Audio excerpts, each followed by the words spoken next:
we're really happy to have the Hopley Yeaton Award to recognize one of our finest cuttermen.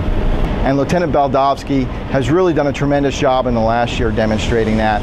From taking us on board the Cutter Midget through TISTA, where we earned the Battle E and the overall Operational Excellence Award, to prosecuting counter-drug cases in the Eastern Pacific.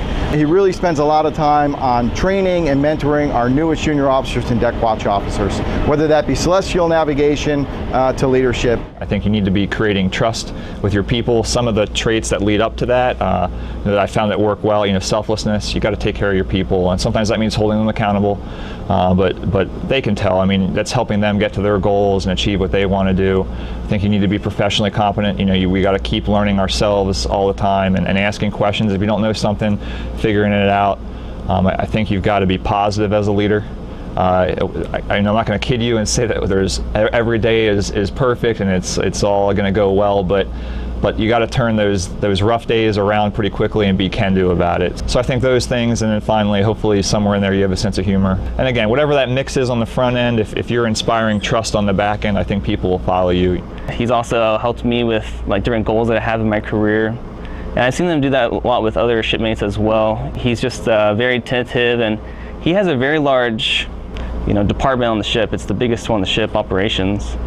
To be able to sit down one-on-one and help you out with whatever you need, it's a big deal to me. When we came home from TISTA, we had a broom we put up on up the mast and flew that broom all the way home, and all the way home.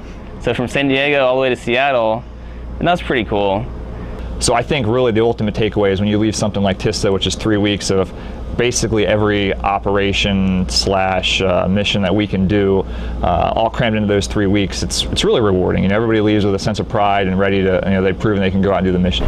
Going afloat, being a cutterman, is really one of the most rewarding yet challenging jobs we have in the Coast Guard. When we're underway and there's 170 people all working together in the middle of the night at 2 a.m. and we're launching a helicopter and we're putting boats in the water and the LE teams are going out and the engineers are transferring fuel and they're keeping the engines running, and it's 130 degrees in the engine room, and meanwhile the cooks are still making food. It's awesome. Everybody's pulling their part, and I think that's really rewarding.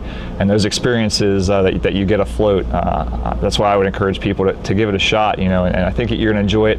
And even if you don't go afloat again, I think that you'll really cherish the sea stories that you take from it.